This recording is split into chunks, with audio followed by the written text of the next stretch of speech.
We are about to experience what gardening a food forest using permaculture can be achieved. And you can believe this, if Tom is doing it, it's well researched and it's gonna work. Tom, it's evident that you have lots of food sources from different types of whether it's tree or vegetables. So give me the beginning concept of, let's say, right here at this peach tree, and how you have it built up here. What is this called? This is actually a Santa Rosa plum, and all around it here is called a gill. And that's a gill is a combination of plants that will help this tree for moisture, for keeping predators away.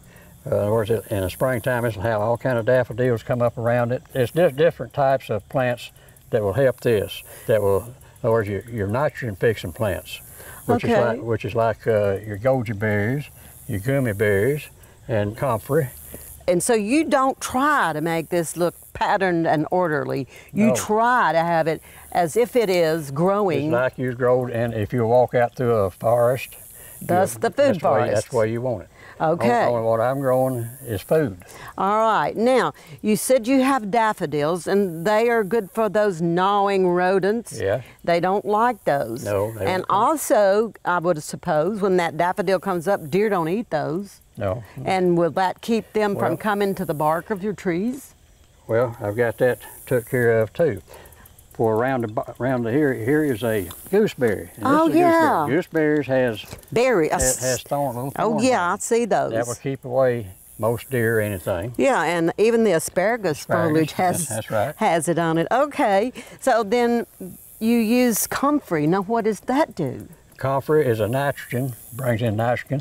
It mines potassium out of the soil, deeply. It has deep roots on it. Necessary ingredients. Just like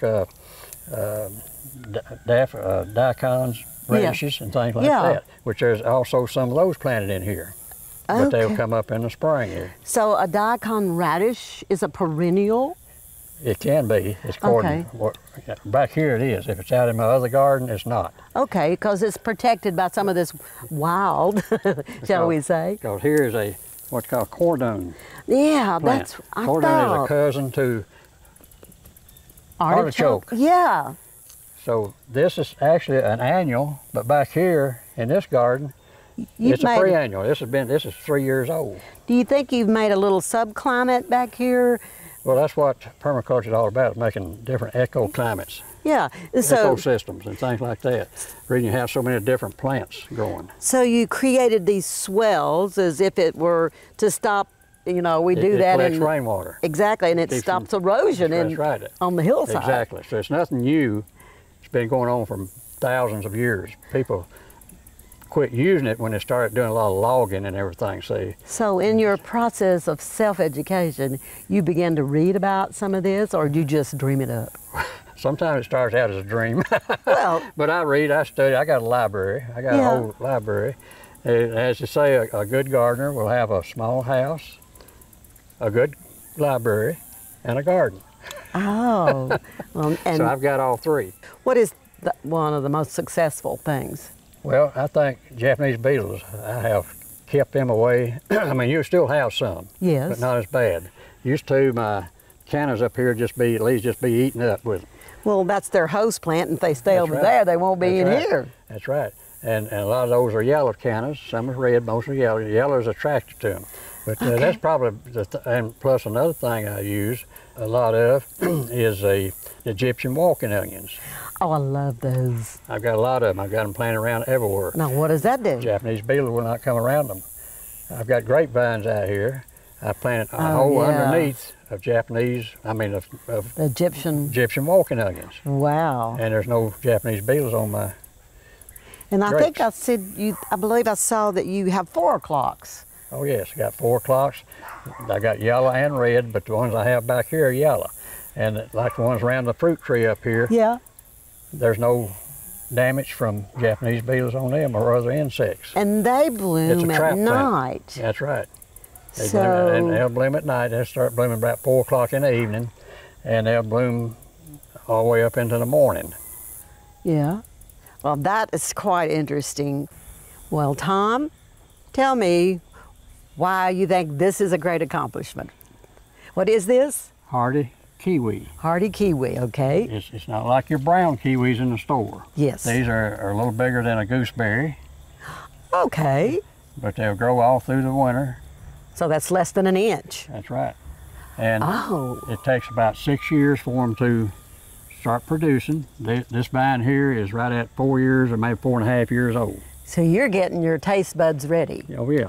It started out, this was about a foot plant, foot tall, and this is what it has grown. And you got to have a male and a female. For every 5 females. Oh, so 1, 2. I've got 3 plants. I've got one male and 2 females. Okay. And it is easy to propagate. And you do another concept here, and I want you to show us what you call chop and drop. All right. Let's go. Okay, Tom, this over here is yarrow. And I once read where people would make lawns from this. So now you're using it as... I'm using it as a ground cover and for chop and drop. Chop and drop. Yarrow, this is the native yarrow, and it will mine real deep. It has deep roots. Some roots will be as long as 18, 24 inches. And it does spread by runners too, doesn't it? It does. That's, you know, but it mines the deep undermined soil, and it will mine potassium and a few other like the Comfrey. Iron, zinc. Does. Yeah. Okay, I understand that. So, in the process of chop and drop, there's 2 different concepts there of whether it's green manure. Explain the difference. Well, chop and drop, where you just chop it and you drop it, as it says. Yeah. You use it for mulching around your plants, your trees. Green manure, you will take and chop it and lay it down and then till it into your soil, which I don't do tilling, but I'll use a garden fork. See how thick it is. You can mow this. I mow it about once a month with a lawnmower. Yeah. And when I mow it, I got a catcher on my mower. I don't throw it away.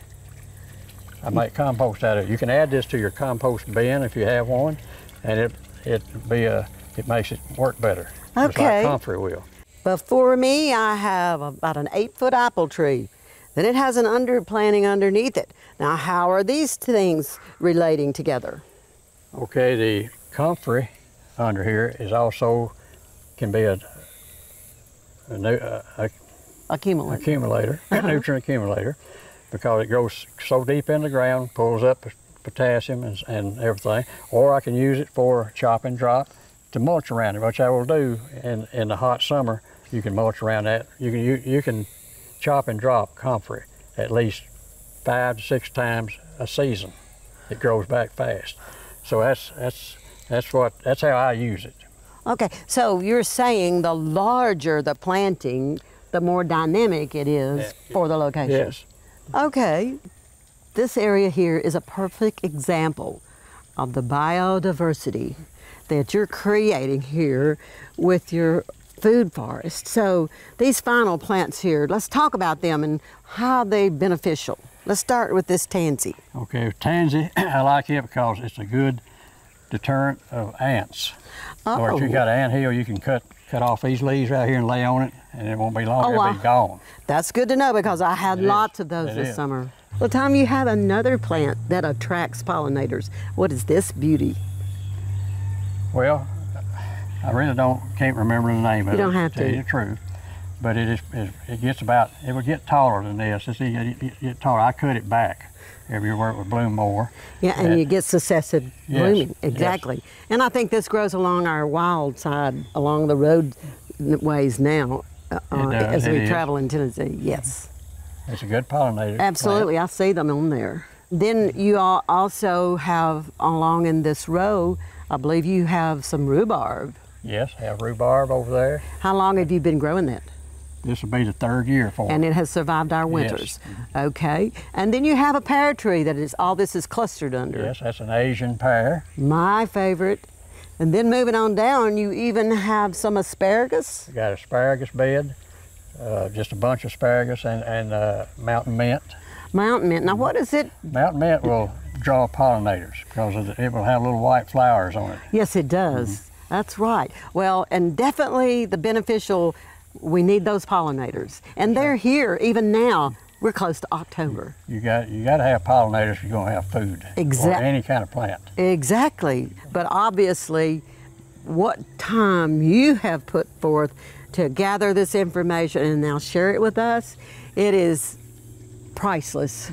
And we thank you. I'm glad to do it. Oh, and to walk on ground that doesn't have to be tilled or weeded, it's just wonderful. Thank you. You're welcome. For inspiring garden tours, growing tips, and garden projects, visit our website at volunteergardener.org or on YouTube at the Volunteer Gardener channel, and like us on Facebook.